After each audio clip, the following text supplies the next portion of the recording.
This conference will now be recorded. ಎಲ್ಲರಿಗೂ ನಮಸ್ಕಾರ. Analytic solutions ಚಾನಲ್ಗೆ ಸ್ವಾಗತ.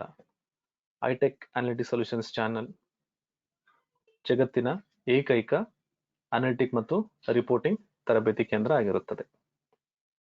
ಇವತ್ತಿನ ಈ ವಿಡಿಯೋದಲ್ಲಿ ನಾನು ನಿಮಗೆ ಕರೆಂಟ್ ಡೇಟ್ ಮತ್ತೆ ಕರೆಂಟ್ ಟೈಮ್ನ ಹೇಗೆ ಒಂದು ಸೆಲ್ಲಲ್ಲಿ ಹಾಕ್ಬೇಕು ಅಂತ ತೋರಿಸ್ಕೊಡ್ತೀನಿ. ಇದರಲ್ಲಿ ನಾವು ಎರಡು ರೀತಿ ಹಾಕ್ಬೋದು. ಒಂದು ಸ್ಟ್ಯಾಟಿಕ್ ಮತ್ತೆ ಇನ್ನೊಂದು ಡೈನಾಮಿಕ್. ಸ್ಟ್ಯಾಟಿಕ್ ಅಂತಂದ್ರೆ ಅದು ಒಂದ್ಸರಿ ನಾನು ಇನ್ಸರ್ಟ್ ಮಾಡಿದ್ರೆ ಮತ್ತೆ ಚೇಂಜ್ ಆಗಲ್ಲ. ಡೈನಾಮಿಕ್ ಅಂತಂದ್ರೆ ಅದು ಪ್ರತಿ ಸರಿ ಚೇಂಜ್ ಆಗ್ತಾ ಹೋಗುತ್ತೆ. ಇವಾಗ ಇವತ್ತಿನ ಡೇಟ್ ನಾನಿಲ್ಲಿ ಒಂದ್ ಸೆಲ್ಲಲ್ಲಿ ಹಾಕ್ಬೇಕು ಅಂತಂದ್ರೆ ಕರೆಂಟ್ ಡೇಟ್ ಅಂದ್ರೆ ಇವಾಗಿನ ಡೇಟ್ ನನಗೆ ಕಂಟ್ರೋಲ್ ಪ್ಲಸ್ ಸೆಮಿಕೋಲನ್ ಅಂತ ಒಂದು ಶಾರ್ಟ್ ಕಟ್ ಕೀ ಇರುತ್ತೆ. ಕಂಟ್ರೋಲ್ ಮತ್ತೆ ಸೆಮಿಕೋಲನ್ ಎರಡು ಒಟ್ಟಿಗೆ ನಾನು ಪ್ರೆಸ್ ಮಾಡಿದ್ರೆ ನನಗೆ ಇವತ್ತಿನ ಡೇಟ್ ಇಲ್ಲಿ ಬರುತ್ತೆ.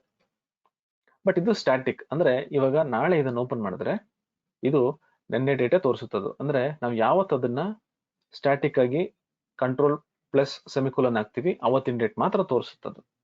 ಬಟ್ ಇದನ್ನ ಡೈನಾಮಿಕ್ ಮಾಡಬೇಕು ಅಂತಂದ್ರೆ ಇಲ್ಲಿ ಫಾರ್ಮುಲಾ ಇರುತ್ತೆ ಈಕ್ವಲ್ಸ್ ಟುಡೇ ಅಂತೇಳಿ. ನಾ ಏನ್ ಮಾಡ್ತೀನಿ, ಇಲ್ಲಿ ಹೋಗ್ಬಿಟ್ಟು ನಾನು ಯಾವ ಸೆಲ್ಲಲ್ಲಿ ಇವತ್ತಿನ ಡೇಟ್ ಬೇಕೋ ಆ ಸೆಲ್ಲಲ್ಲಿ ಟುಡೇ ಅಂತ ಫಾರ್ಮುಲಾ ಕೊಡ್ತೀನಿ.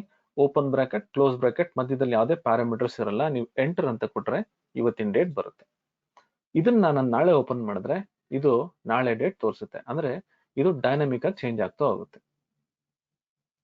ಕರೆಂಟ್ ಟೈಮ್ ಇವಾಗ ಏನ್ ಟೈಮ್ ಇದೆ ಅದು ತೋರಿಸ್ಬೇಕು ಅಂತಂದ್ರೆ ಇದ್ರಲ್ಲಿ ಕೂಡ ಸ್ಟ್ಯಾಟಿಕ್ ಮತ್ತೆ ಡೈನಾಮಿಕ್ ಮಾಡ್ಬೋದು.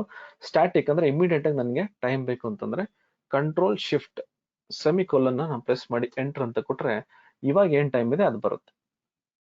ಇದನ್ನ ನಾನು ಡೈನಾಮಿಕ್ ಆಗಿ ಮಾಡ್ಬೇಕು ಅಂತಂದ್ರೆ ಇಲ್ಲಿ ಹೋಗ್ತೀನಿ ನೋಡಿ, ಈಕ್ವಲ್ಸ್ ನಾವು ಅಂತ ಫಾರ್ಮುಲಾ ಇರುತ್ತೆ. Open bracket close bracket enter ಅಂತ ಕೊಡಿ, ನನ್ಗಿಲ್ಲಿ ಇವಾಗಿನ ಟೈಮ್ ತೋರಿಸುತ್ತೆ.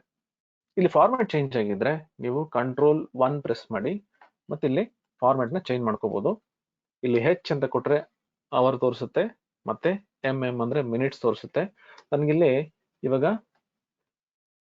16:22 ಅಂದಿರುತ್ತೆ, ಇದು 4 ಗಂಟೆ 22 ನಿಮಿಷ ಅಂತ. ನನಗೆ AM/PM ಫಾರ್ಮ್ಯಾಟ್ ಅಲ್ಲಿ ಬೇಕಂದ್ರೆ AM/PM ಅಂತ ಕೊಟ್ರೆ ನನಗೆ ಆ AM/PM ಫಾರ್ಮ್ಯಾಟ್ ಅಲ್ಲಿ ತೋರಿಸುತ್ತೆ. ಎಂಟರ್ ಅಂತ ಕೊಟ್ರೆ ನನಗೆ ಇಲ್ಲಿ ಇವಾಗ ಫಾರ್ಮ್ಯಾಟ್ ಚೇಂಜ್ ಆಗುತ್ತೆ. ಈ ರೀತಿ ನಾನು ಕರೆಂಟ್ ಡೇಟ್ ಮತ್ತೆ ಕರೆಂಟ್ ಟೈಮ್ ನ ನಾನು ಒಂದು ಸೆಲ್ ಅಲ್ಲಿ ಹಾಕ್ಬೋದು.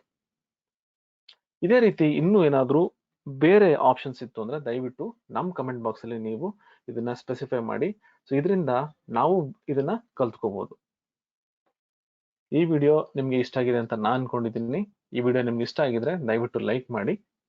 ಈ ವಿಡಿಯೋ ಉಪಯೋಗ ಆಗುತ್ತೆ ಅಂದ್ರೆ ದಯವಿಟ್ಟು ಬೇರೆಯವ್ರಿಗೂ ಶೇರ್ ಮಾಡಿ. ನಮ್ಮ ಚಾನಲ್ಗೆ ಇನ್ನೂ ಸಬ್ಸ್ಕ್ರೈಬ್ ಆಗಿಲ್ಲ ಅಂದ್ರೆ ದಯವಿಟ್ಟು ಸಬ್ಸ್ಕ್ರೈಬ್ ಮಾಡಿ. ಈ ವಿಡಿಯೋ ನೋಡೋದಕ್ಕೆ ತುಂಬಾ ಧನ್ಯವಾದಗಳು.